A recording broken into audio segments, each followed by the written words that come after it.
What is up, everybody? Welcome to episode 24 of Beyond the Finish Line, a trail running podcast that dives deep into the stories that transcend far beyond the distance. I am your host, Joe Hardin. I am a passionate trail and ultra distance runner myself.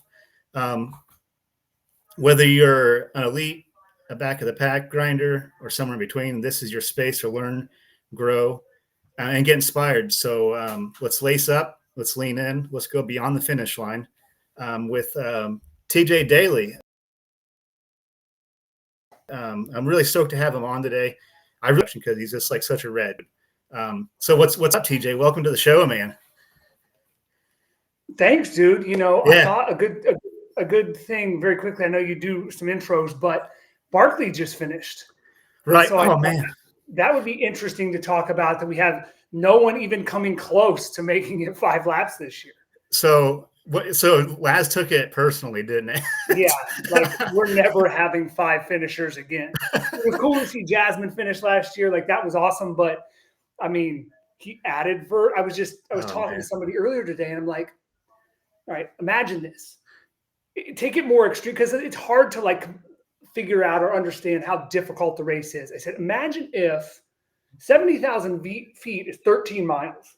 So imagine if somebody said, run a flat 100-miler, then climb a ladder that's 13 miles off. Like that's how difficult that race is. So it's crazy to me that some of the best athletes in the world, like your John Kellys and your Tomos, can't maintain a 30-minute pace. It's that hard. It's wild. Yeah, when you have John Kelly like Ihara struggling to, that tells you something's gone. So Laz has become unhinged on that one for I sure. mean, yeah, the guy grew like John is a shoe-in. Every year he shows up, he almost finishes, and the first 2 laps took him 25 hours. It was crazy. Yeah, So just something that happened within the last 24 hours. So I yeah. thought I would bring that up as an Oh interesting yeah. aside. I'm always very unproductive during the Barkley Marathons because I'm just like refresh. Trying to God. decode Keith Dunn's like Twitter feed, like what is he talking about? Who's he referencing? I'm the same way.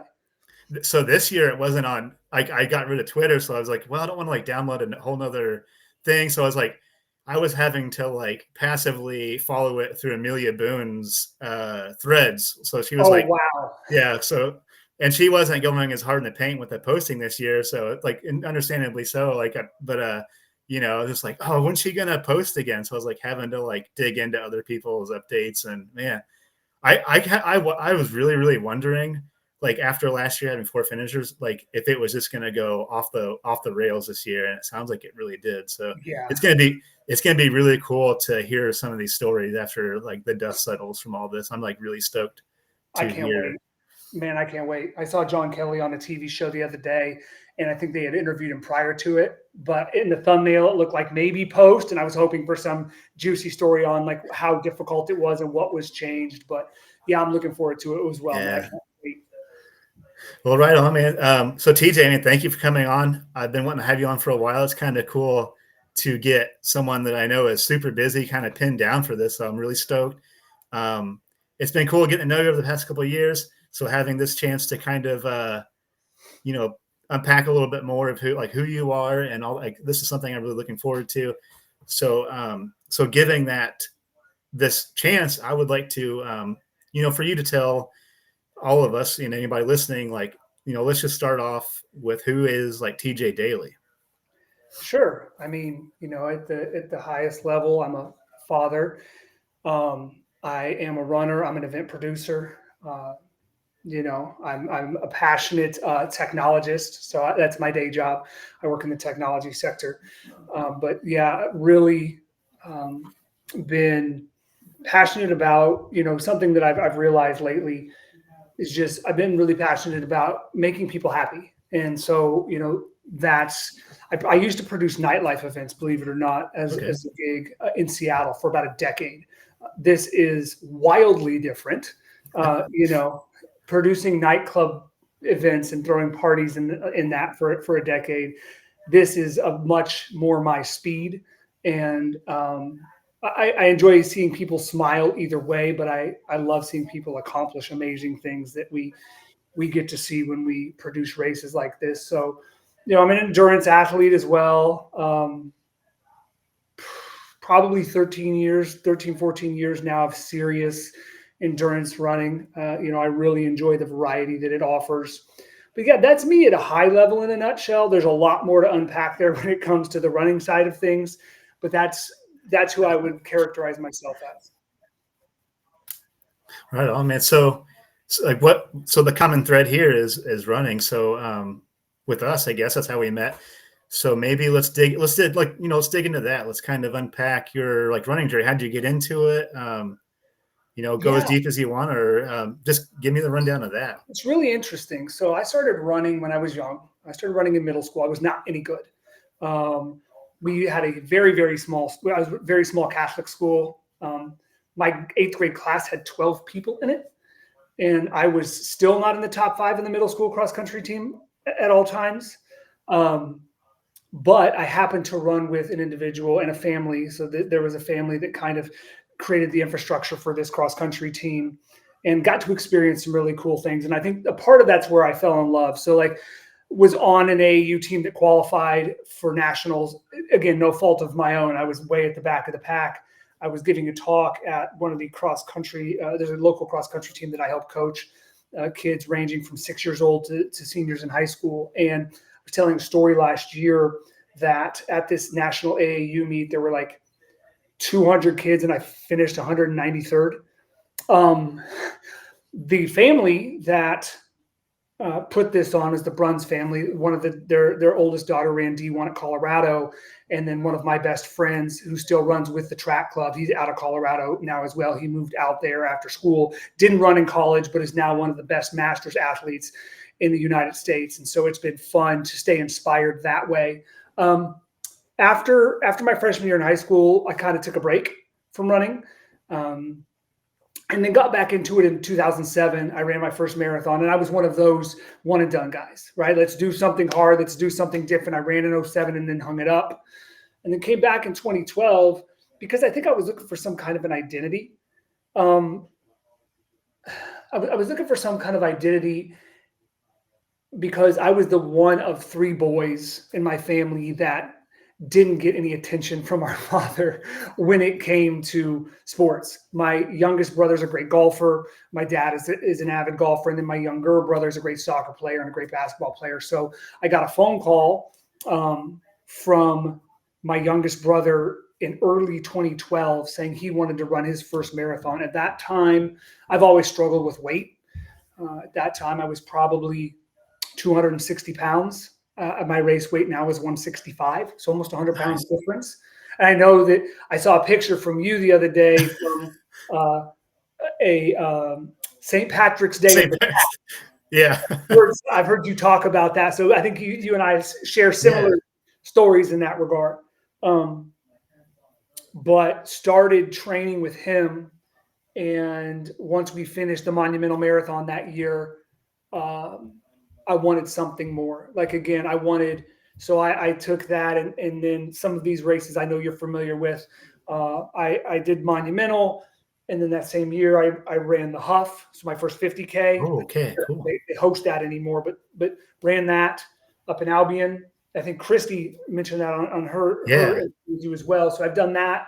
And then it was just the progression, similar to kind of what you've done, 50K. Then I went out to Iowa and ran a Hawkeye 50K. Then I ran, and that was in February.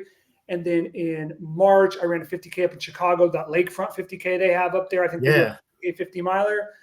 And then it was a 50 miler in April out in St. Louis.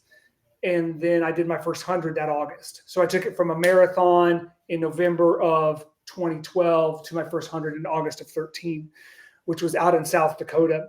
And from that point, it's really just been exploring. So, when I started running again in 2012, I was back of the pack, 12-minute mile, 13-minute mile.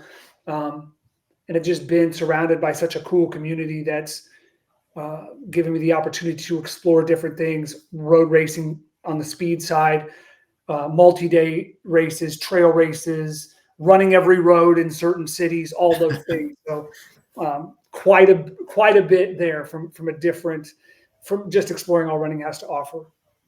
Yeah, I love that. Man, so like how you've been running every road in you were Noblesville? So I've done some in Noblesville. I've done all of Carmel. I've done All all of of Carmel. Westfield. Um, yeah, and it was a thing. So with Carmel, I have a good friend of mine. We call him the Unicorn. You've probably met him. His name's Dan Courtney. He ran Prairie last year. Um, he's got Yeah, for that long name. hair, and Dan used to always take me on random routes in Carmel. And one day I'm like, hey, dude, this was after, God, I forget his name. He ran I'll think of it. It wasn't Pete Kostelnik, but one of the guys ran every road in San Francisco. Oh, Ricky Gates. Yeah, yeah. Gates, right. And so Ricky had done that. And Ricky did it the hard way, right? Like he pulled the map of the city out and mapped all the streets out. And it was using the mailman problem to figure out how to most efficiently do it. But I was running with Dan and it was like, hey man, why don't we just run every road? And I found a platform called City Strides, and the rest is history. It tracks your runs for you. It imports all your historical, so you see what you've done, and then you pull it up. You pick the roads out. You can create your route, then export it, download it to your watch, and the rest is history. And so that took us about Carmel's, I think, in the 3,000 road range, and that took us probably a year. It gets tough towards the end, right? Because you're driving like 30 minutes to knock out some roads. And we had our own watermark, right? So we wanted to make sure that, like, yeah, of course you could drive to a cul-de-sac and run a quarter mile and then get in the car and go to the next one. But we tried to keep every run, 5 to 15 miles in that range so that it felt like, we were being honest with it. Really cool way to see your city, man. Really. Yeah. That documentary that Ricky did got me really fired up. And then I heard you talk about the city, like running, like doing all of Carmel on Allie's podcast. I have since signed up for City Strides since I heard you talk about it.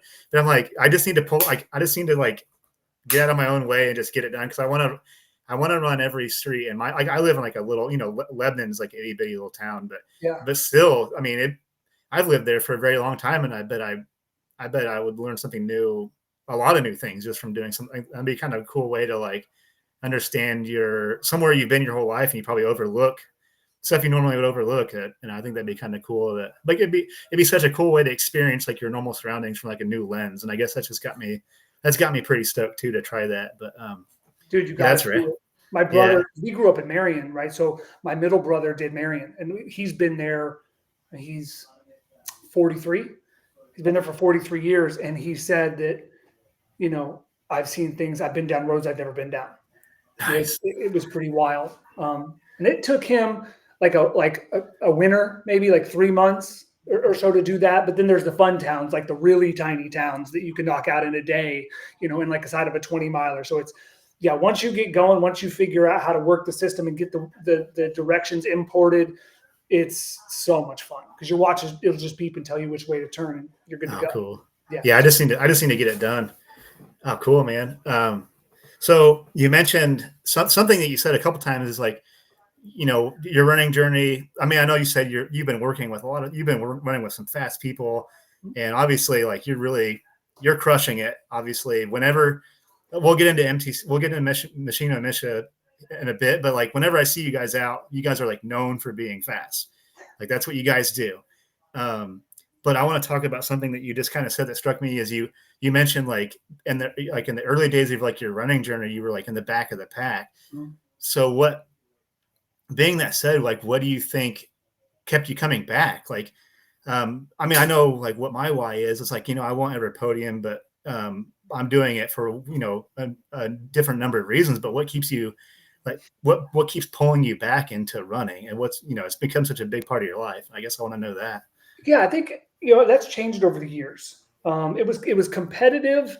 So when we came back in those first 6 months, part of it was health, because again, I was extremely, well, I mean, for my size, I was overweight. And so I lost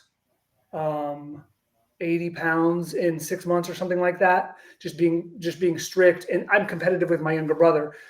So that helped. And that was part of it, able to get into the 9-minute range. But I remember and then I think from that point it changed based on the community. So at that point, I went right from the marathon into the ultra world. My first 100, I broke 20 hours by a smidge, but that's, Oh, wow. it's a good time for 100, but that's 12-minute pace all in, right? Including your aid station stops and things like that. But like, that was it. You go run 9, 10, 11-minute pace. And I had a friend who you've met numerous times, Caleb Chambers, moved back from Pittsburgh, and Caleb was chasing sub 3. And when he made that mention to me, I recalled a conversation that I had with my brother. So I lived in Seattle until October of 2012. So I moved back. I grew up in Marion in Indiana, moved to Seattle in 2001 to work for Microsoft, and then came back in October of 2012. And I remember that my brother and I were still training after, as I was working towards these ultras, and he has family in Boston. And he was like, man, how cool would it be to run Boston? And the qualifying times were probably 15 minutes slower back then. And I was just like, dude, are you serious? Do you know how fast that is? That's like a 7-minute mile for 26 miles. Are you nuts? And I remember definitively the first time I broke 9, the first time I broke 8:30. And so a lot of it was just with Caleb, because that was his goal, to run with somebody. That was kind of my only option. And then you catch the bug, like with weight loss or anything else, and you start seeing the gains. And then the next thing fast forward a decade, and I ran 2:48 in 2023 in Arizona. Oh, wow. And done things that I never thought I'd be able to do. And the funny thing is this too, Joe, like as you run further and further and further, you get more and more and more context, right? Like, oh, I thought 100 miles was far. Turns out there's guys running 240. Turns out there's guys like Cameron that are running 11,000. And so as I've gotten faster, my perspective has changed. So I still stay humble in that regard. But although in my mind I'm fast, the Anthony Bruns that I just referred to earlier, he ran in the pro field at Boston in 2023 and ran a 2:23 in Boston at 40. Yeah. So that's in a completely different stratosphere. But yeah, it's really been community, and then I think recently it's been my kids and health. I have a daughter that runs. And so setting a good example for her and showing that I have a healthy relationship with running. So, I backed it off a little bit more in the last probably year, because I want, at 11, you've got to make sure you're balancing and not pushing them so hard. Yeah. And is she still run streaking? No, she stopped at like 860 some days. Oh my goodness, that's amazing. She came up one day from the basement. She's like, Dad, I'm done. And I'm like, cool, no problem. Yeah. So she's still chasing. She wants to do 40 at Prairie this year. Man, that's gonna be so rad. So what did she get a marathon in at Prairie this year? Yeah, she got 29. So was it 7 yards? Nice. Yeah, I think I was just behind her. I think maybe your brother was running with her for a little bit right before she hit that mark. So, and it was just so cool. Like, I was drawing inspiration from her, because she was just like, she was putting in work to get that last lap. It was really cool to see. I didn't know what I knew now, like how far she had been that day, but that is incredible. That's amazing. So are you doing grind, or are you doing any of the backyards this year? Do we have you? I'm thinking about doing grind, and okay. I obviously dropped the ball on Prairie, but it sold out so fast. Oh, you're good. If you're good. But I think I'm gonna have to do grind. I've had people reach out to me, like, "Are you running grind this year? I don't see your name on it." And I ran into Matt like last week, so I was just like, and he's just like such a cool dude. So I'm like, I feel like with you and like Matt and like all these race director buddies, it's like, it's not an obligation. It's like, I want to be there for my friends that have these like awesome, really, really killer events. So, and Prairie just like, dude, it's wow. Like, I mean, this would only be my third year, but just from like the first year I went to second year, like not that the vibe wasn't fantastic my first year. I mean, Prairie on Fire will always be special to me because it was my first ultra. I'm sure you've heard that story a I bunch of times. remember.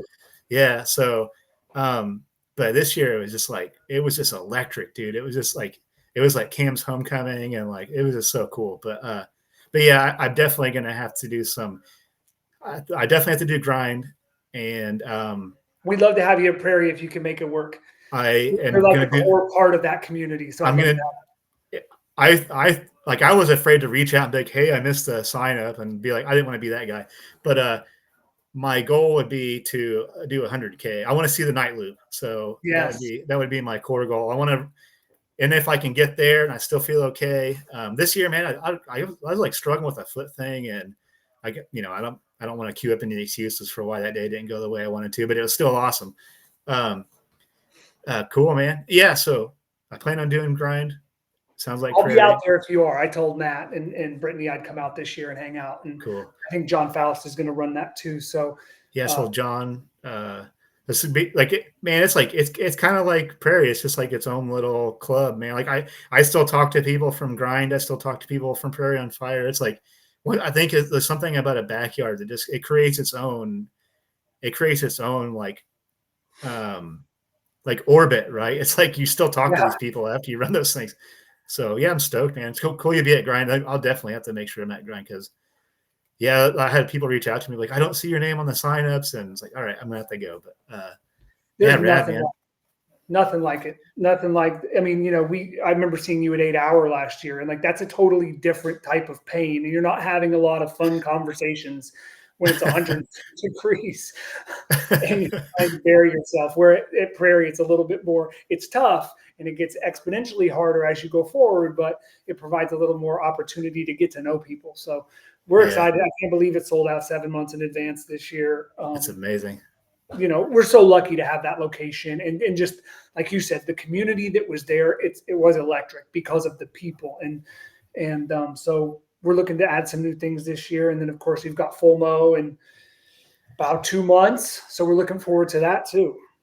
Man, I'll be probably deep in the Mohican forest the same day as FOMO, but I will be there in spirit for the FOMO because I'm really stoked to see how that goes. I committed to the Mohican 100, so I'll be somewhere struggling through that gnarly trail. Yeah, man, my DNF made me want it so like I wanted it before. Now I'm just like I have a severe hunger for that buckle now, so I'm going to do what I can to get it this time. But heck yeah. Well, so we touched on Prairie on Fire, and I want to know more about the formation of Prairie on Fire, like FOMO. But there's there's like a common bond here, and I want to talk about Meshingomesia. Hopefully, I'm saying I've been practicing saying You're that. one of the few. Whew. Well, I heard Allie say it, and then I was just like, "That's how you pronounce it." So shout out to Allie. Thanks for helping me translate that. But so I want to talk about the Meshingomesia Track Club. Like, how did this form? So back in 2016. So again, this kind of goes back to community and just luck. So it's pretty wild. So it's based out of Grant County. It's named after a place that we all grew up by. Most of us are from Marion, but we're all from that area. We found out after the fact that Christy has a relative, like her father or stepfather, one of the two, from Marion, and she didn't even know it until after the fact because she had mentioned it to her mom. She's like, "Oh yeah, so and so's from Marion." So it's weird that that's happened too because she's such a core part of it. But back in 2015, we just decided, my brother had reached out about that first marathon, and then my other brother, my younger brother, was like, in 2013, he's like, "Well, I saw you guys finish it, and then I saw you run the 100, so I want to do it in 2013." So then both of my brothers did it in 2013. And then the next thing you know, Faust, he was at the time close to 300 pounds, and he wanted to go on a journey, and he wanted to lose weight and lost nearly 100 pounds. So he was part of it. And all of a sudden, there's 5 or 6 of us. And then from there, Anthony Bruns, who I referred to earlier, Caleb moved back in 2014. So it started to kind of snowball. And then we started doing those relay races and had some really, unique experiences. I think the one that probably, there's 2 or 3 that resonate with me the most, but I think the first one was a Ragnar race in Minnesota. And when you think of Ragnar runs, a lot of it's a party, like that's the perspective that most people have. You're going out there, maybe you're cracking a few beers during your relay. We showed up with 12 guys, all from Grant County, none of them elite with the exception of Anthony. And we beat every team. We won a 200-mile race by 20 seconds, but it was totally unexpected, which made it like, that much more intense. And it was wild that we had gathered this group of people together that were from the same place it wasn't like a bunch of our college running buddies got together or high school running buddies got together. I mean, on the team, I think there were only 2 guys that ran in high school out of the 12. And so then, with people not being able to do other relays and then pulling people in. And then Caleb is a very social person in Hamilton County. And so he meets people on his runs a lot. And we just started to pull in these different groups. And, we had a Jacob Rich come in, and he was Carmel's #1 runner in the 2000s. And then all of a sudden we've got access to, he coached at Brebeuf for a decade. So we've got access to the crew. And then through, just the ultra community and meeting some people there and some of the friends we have in common. So it's just kind of snowballed. And then the races, I met Christy. I was like, who is this lady? She'll appreciate this. Who's this lady liking all of my Strava posts? Like, that's so weird. And then I'm at Orange Theory Fitness one day and I see her name on the board. I'm like, yo, you're Christy. I mean, I obviously they're doing that, right? And Christy is really, she's probably the centerpiece, right? She's probably the most connected in our crew. And she has like just been invaluable in introducing me to people. She helped start Carmel Runners Club and she's super connected. And so that's really how it's grown over the years is through those different methods. We've done some fun stuff and Cam's a Grant County guy too. So that was natural progression. Yeah. I gotta ask, where's the name come from? I think I've heard you answer this before, but I'm curious what the name. Sure. So the name, it's kind of twofold, right? So growing up, there was a kind of a local small town country club called Meshingomesia Country Club, and it's named after a Miami Indian chief. And that's what's so cool. So Chief Meshingomesia, Miami Indian chief in the area. Well, it comes full circle because Katiwi Park is Miami Indian, and it's Miami Indian for Prairie on Fire. Oh yeah. And so you want to talk about like total coincidence? Our club's named after a Miami Indian chief, and then 10 years later we start a race, and the park that we want to host it at is a Miami Indian word for Prairie on Fire, which is, talk about the perfect name for a race at the end of the summer in Indiana. Yeah. In a prairie. Was that by design, or that just happened? It just all happened. Those things. Oh, that's so cool. Because we were like, where'd be a cool place to host this? And then, and that's kind of the story of Prairie, right? Yeah. We're like, wow, this, I had gone down to Tennessee in 2015 and I'd run Vol State, right? Which is the multi-day race across the state of Tennessee, and met Laz, and then got interested. One of the guys that ran with us that year, Johan Steen, I think the year after, or the following year after that, was in like a all-out battle at Biggs with Courtney DeWalter. And so I got interested in the backyard back then, and we're like, where would be a great place to host this? And obviously we've seen now, hindsight's 2020, but Hamilton County Parks at the time weren't quite ready to let us host it at that park. So it was Prairie on Fire, named after a park that we didn't even host it at the first year. We had to go host it at Morris Park because it goes overnight. They only have one 24-hour park in the county. And because they hadn't been exposed to anything like that, or like, well, you're going to have to do it here. And if you've been up there, it's not super conducive to a backyard ultra. but yeah, so it was named after a park that we didn't even host it at. And then they finally let us move it there 2 years ago, which was your first year. And Yeah. then this last year, and then after the film and everything else, like we are as strong of partners as you could ever imagine at this point. Yeah. Man, that's so cool. And they do that, like that controlled burn too at Katoe, which is kind of cool. That was so cool. Yeah. Yeah. So that's wild. So you kind of dove into like starting Prairie on Fire. I mean, and could you have ever imagined it would be what it is like now? Like, I still have imposter syndrome about both of those races because I tell the story of the first one. You know, when we did the first Prairie, nobody else got it because I'd been following this race for 5 or 6 years, and everybody else is like, and so I decided last minute. I think the first one we had was in October, and I think I decided like 6 weeks prior we're going to do this. And what ended up happening was, you know, it was the ultimate scramble, right? Everything you're ordering from shirts to medals to whatever is like all from the last minute places, you know, and so it's not the best quality stuff. And then I ended up having to call the MTC team to come out and run it because I was so embarrassed. We had like 7 or 8 signups. And I'm like, guys, I'll give you all codes. I need you to sign up. Please come out here and run it for at least a couple laps so it doesn't look terrible, you know. So Angie Fraser came out and Faust and, you know, Jacob and Caleb and all the guys came out to run it. And then we finally got it to move that following year. It grew a little bit. I think next year will be year 4, right? So we went from 20 the first year. And then the first year you did it probably a little over 50. And then last year, probably between 100 and 120 after we emptied the wait list. And then this year we had 150 with 7 months to go.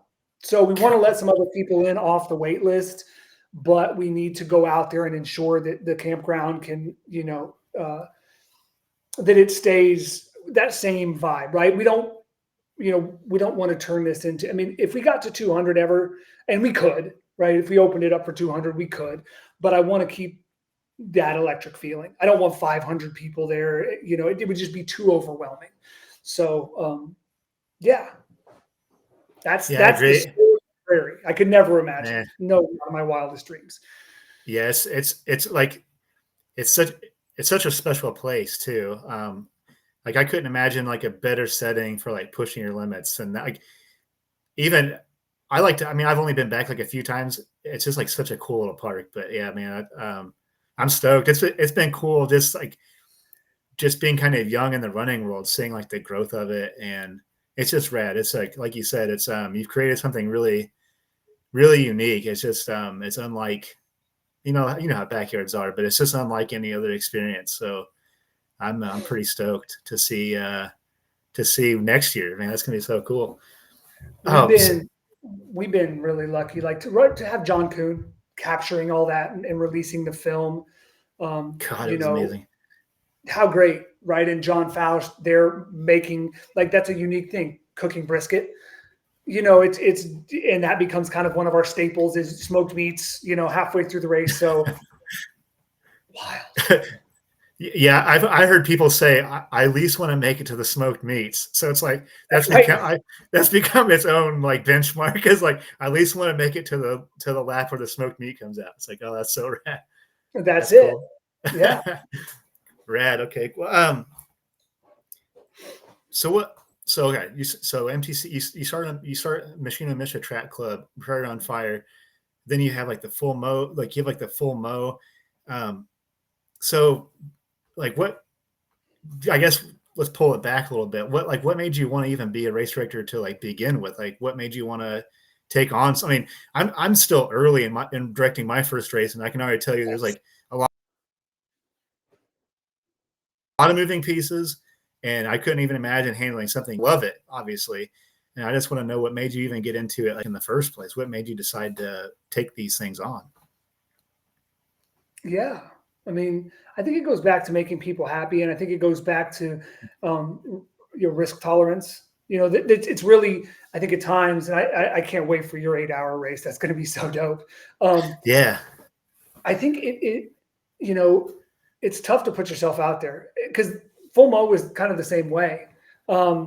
I just felt like, I'm fine doing that, producing all those nightlife events for all those years. I got really thick skin. So having people criticize things, or me personally, doesn't bother me anymore. And so, that's really what it is it's like I create with the team, finding this group of individuals that is just really talented at these different aspects, right? So Corey Neuro, who you've met, right? Corey flies in from Seattle for every event. His day job is producing thousands of events a year for Microsoft. So he has this very unique ability as it relates to operationalizing things.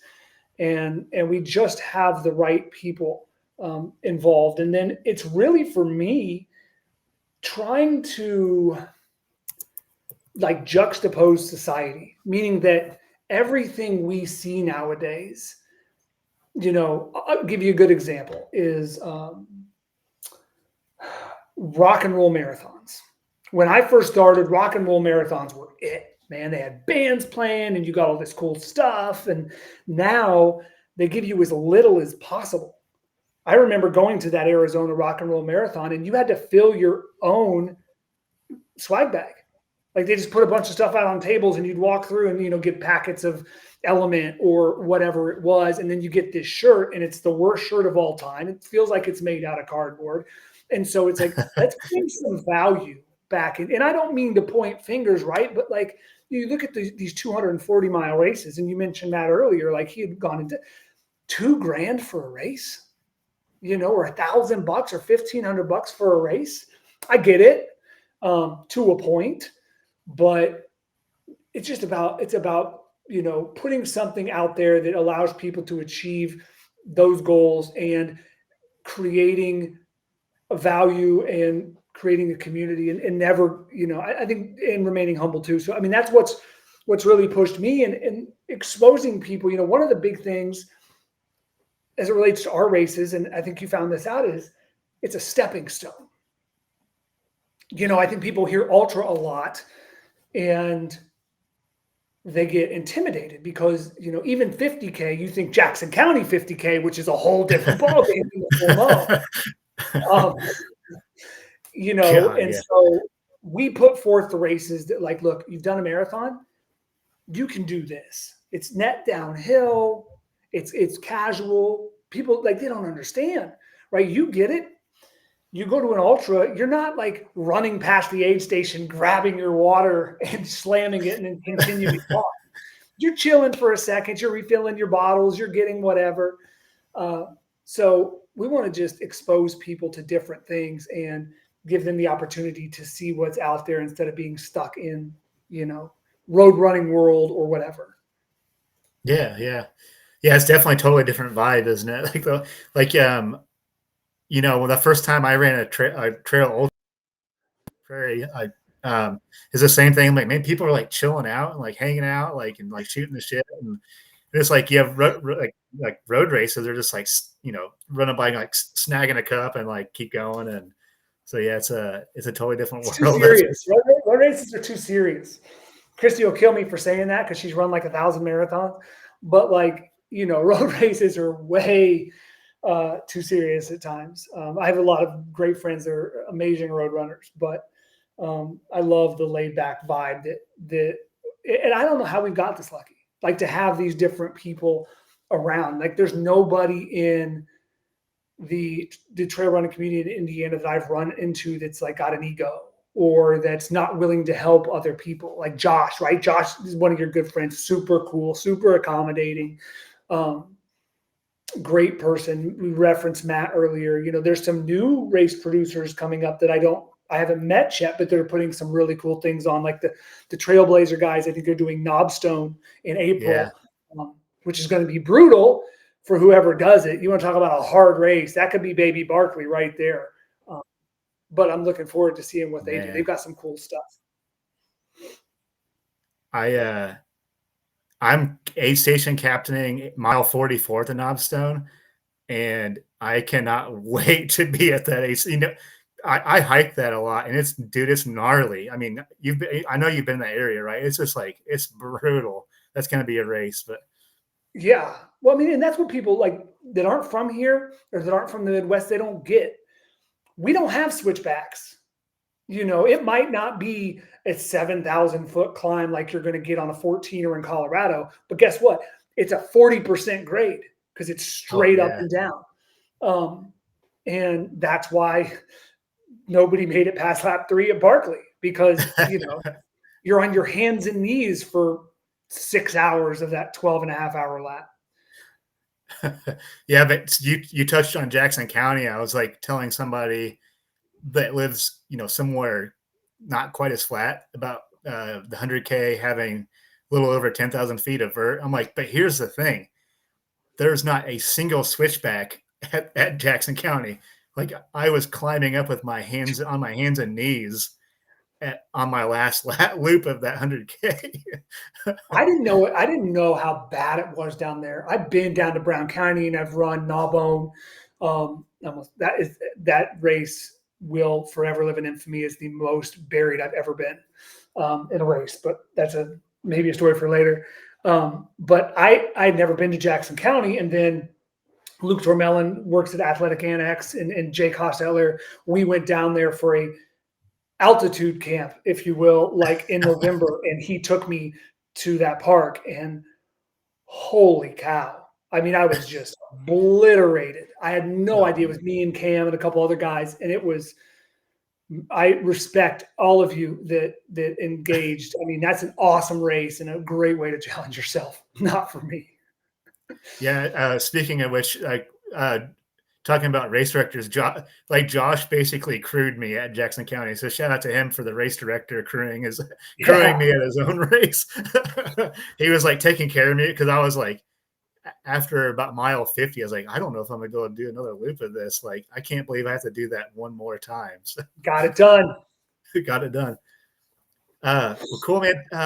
And I'm curious about the full mow. Like, so Prairie on Fire. The full mow is after Prairie on Fire, right? But how many years are you? May 31st. May 31st. Yeah. And Christy's a big part of that too. What made you guys like team up together for the full mow? Like, what made you guys decide to? First of all, the Monon is such a cool place to run too. So I think it's like a great setting. And maybe give me a little backstory on what made you guys put that together. Yeah, I think same, right? And as you get more into running, especially the ultra world, it's something you think about. Like, what if I ran the whole thing at once? And we had talked about it, and then one spring or summer, Christy's like, we should do a race. Or you should do a race, right? And I'm like, okay. And then you start to question yourself, right? Because there's a lot of logistical things with that trail. First of all, the pedestrian rules in Hamilton County are the most backwards rules on the planet. And so you're thinking, okay, people, if they're coming from out of town, like that's something you're worried about, right? Because it's essentially a judgment call. Like, well, if the person's in the crosswalk first, then you can't go. Yeah, well, what if the person jumps out at the last minute? So there's all the things, right? And then you have 20 different, you can't police 20 crossings. Just rolling the dice on it. She had said it that summer. We went in October and ran it, about 10 of us. And it was like, okay, I think we can do this. But it has been unique every year. And it's been the same way. It's grown slower than Prairie has, but it was the same way. First year was, I think, 20. This year we're at 125. So we'll probably sell out at 150 because we kind of look for a digestible number of people. But the crazy thing about the full mow is we've had a different course every single year, and this being year 5, because there's always some type of little thing. Year 1, we had to move the finish line in real time because they had just started that work on I-70 and closed the south, and they had started it like the week prior. So my brother and Christy's husband, Rob, were moving the finish line as runners were coming down the Monon.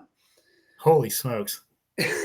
So, we had that year. And then, of course, you had to deal with that construction the second year. And then year 3, they were doing construction in Carmel. So we had to reroute all these kinds of different places.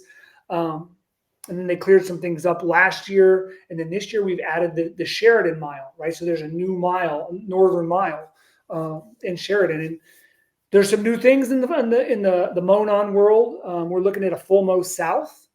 Ooh, okay. Oh crap! Looks like we lost TJ. Well, let's keep TJ a second. There he is. Hey, what's up, man? Cool. So we're looking at a Monon South, and because there's going to be another 100K trail on the southern part of Indiana. So we're looking forward to potentially producing something like that in 26, 27. So have, again, stepping people up, Yeah.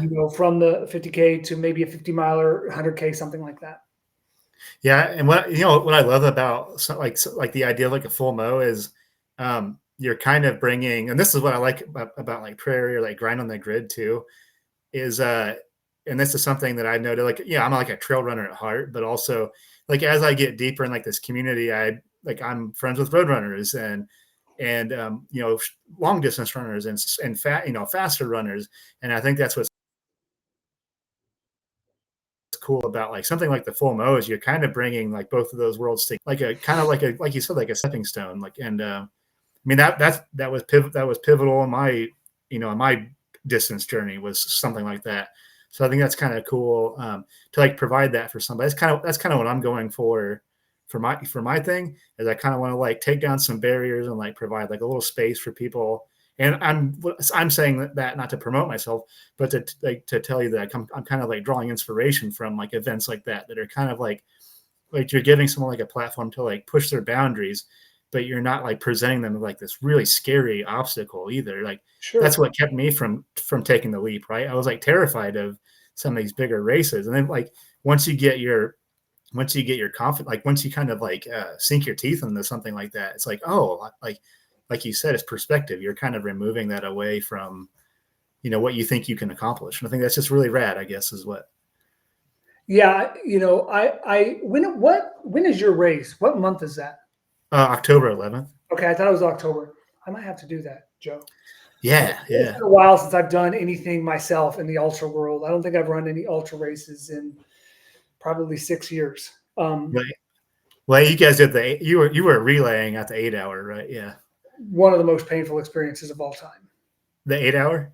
Yeah, that relay, doing basically 10 by I don't know how long that loop was, 10 by 3K or something, as hard as you can. It was not fun, but I don't think it would have been any funner doing the 8 hours.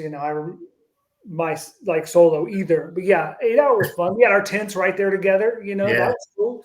It was like the hottest day, like the hottest day on planet too. Todd Oliver just loves making that as hot as humanly possible. I get it. Yeah, cool. So something special kind of happened.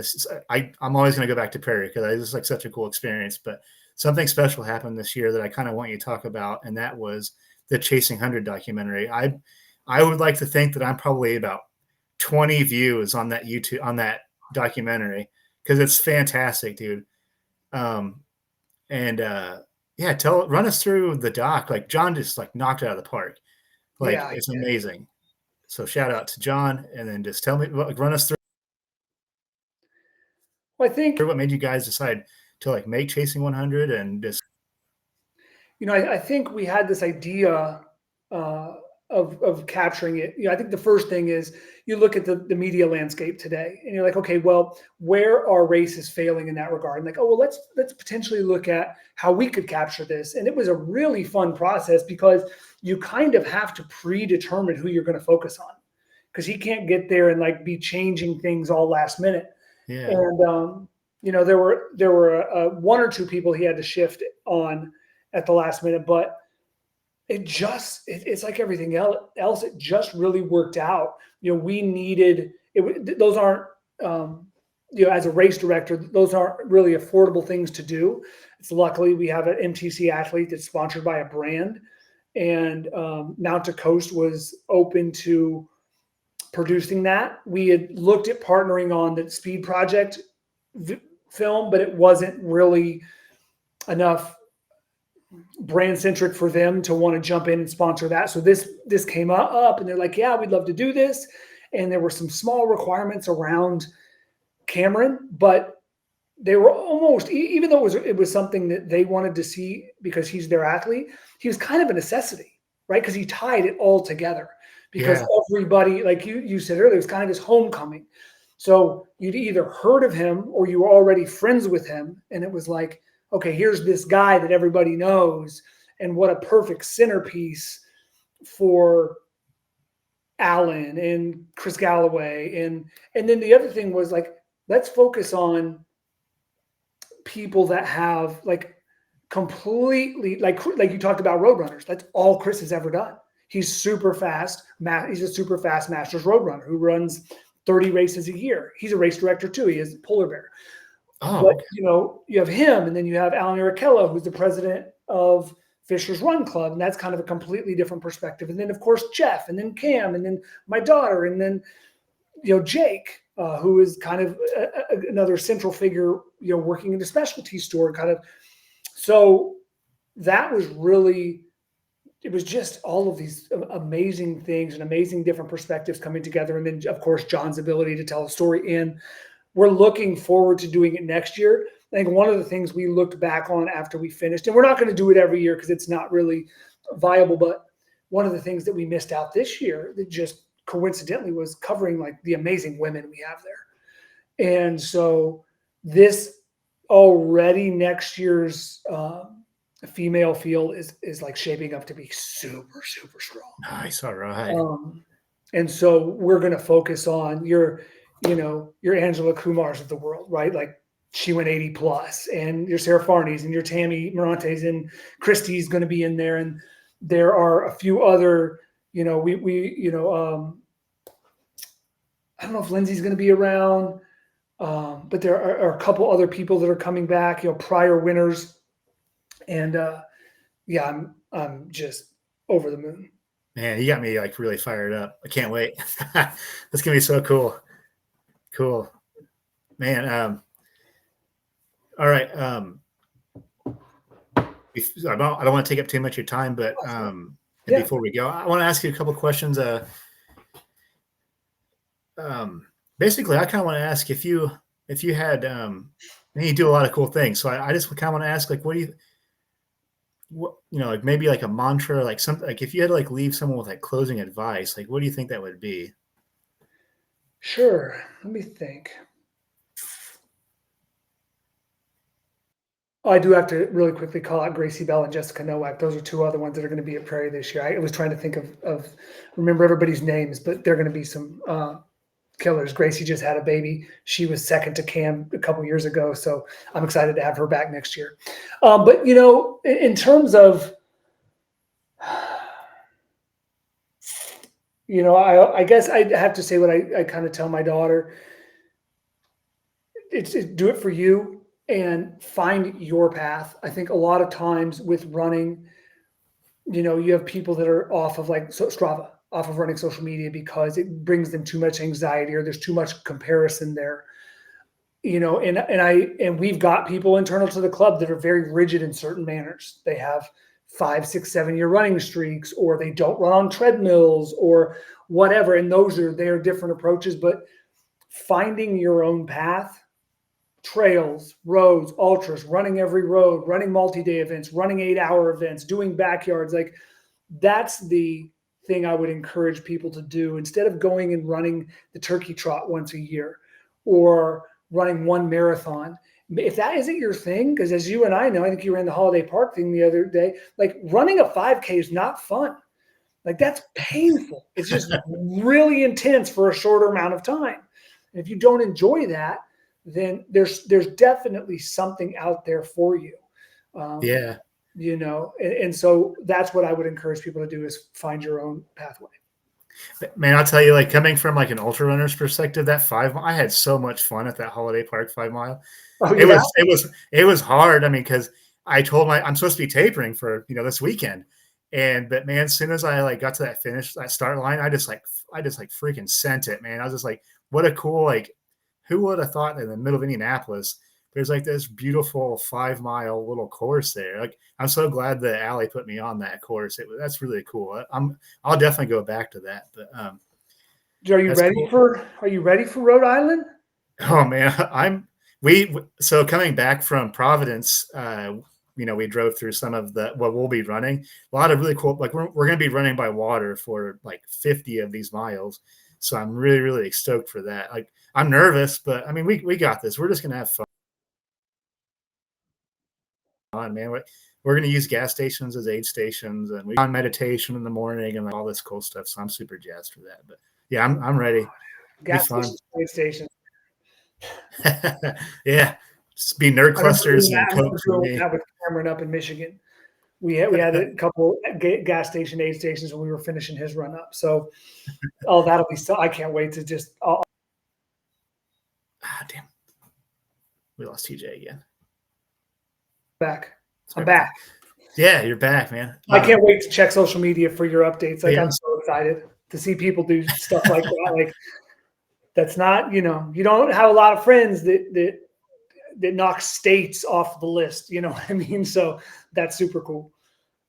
Yeah, I'm man, like you said, watching, I've been surrounding myself by these really cool people, really humble people, really helpful people. And that's what put me on this, like meeting people like you and Cam and like all these people that like make it accessible. And it's really not that scary once you get moving. So I guess I'll say more on that if and when we complete it. But well, if you could, man, real quick, what do you, I know you got like a podcast, you're dealing with like a podcast coming out. It's really great, by the way. Maybe tell everybody like kind of what you're working on and like where they can like find you. Maybe tell everybody where you can find the Daily Edge. I've really been enjoying that podcast too. Thank you so much. There's a lot going on right now. Like you said, it's never ending with the kids sports but me in general, yes, the Daily Edge. It's our last name is spelled with an E, so it's Daily, like daily, but add an E in there. And it's available on YouTube, Spotify, all those platforms. It's my two brothers and I just having life discussions and talking about different things and different perspectives. So we're, I think, 10 episodes in or 9 episodes in one will release tomorrow. So release every Friday at 9. So that's something we're working on. We have some other really cool projects. The 2 races that we've talked quite a bit at length about, May 31st. So the way to remember our races are, one is the weekend after Memorial Day and one is the weekend after Labor Day. They're that every year. And you can find both of those on Ultra Sign Up. We have a new website coming out soon. Shout out to Joe Hardin, who has been amazing. His daughter's the one that runs with Kaylin in the documentary. Okay, and that'll be, so that's at meshtc.com. We're going to have a lot of media there. We'll be launching some new things. We've got the one of the best photographers around, Timmy Howard's going to be joining us this year at the FOMO. So we're going to have our photo galleries for both of those events this year on that site. Man, there's another little thing that my brother and I are working on. And it's a mindfulness device. It's a cross. And that's at Eternize.com. So that's something else I have going on, Eternize. That's a product we've been working on for the last 7 years, and it's just getting ready to launch in the next couple of weeks. That I think does it. There's some other things going on, but like those are just traditional day job work stuff. So that's kind of me in a nutshell. And I'm at The Question, THA, the word question on most social media or something to that effect. So you must be a fan of The Office, right? I am a fan of The Office, but that name spawned itself like 20 years ago. Okay. as a joke, it was in Allen Iverson because he was the answer, and so it was a basketball thing. Like, I thought it was. I was like, man, is that from The Office? Okay. All right. Well, man, TJ, man, thank you so much for giving me this time to get to know you better. I'll have to have you back on. Like I feel like we barely got into it. Man, you're a rad dude. Keep crushing it. I'm really looking forward to see what's coming next, man. And thank you so much for coming on, TJ. I appreciate it, Joe, and I hope we get you out of Prairie this year. Yeah. Oh, yeah. I mean, if you say I'm good, then I'm there. So let's go. All right, sounds good. I'm gonna see that night loop. Yeah. All right, man. Thank you, everybody, for tuning in. Do me a huge favor. Like, share, rate, review the podcast. We can't do this without you. So we need these reviews to know what we're doing, and we appreciate you all joining in. And I'll see you all next time beyond the finish line.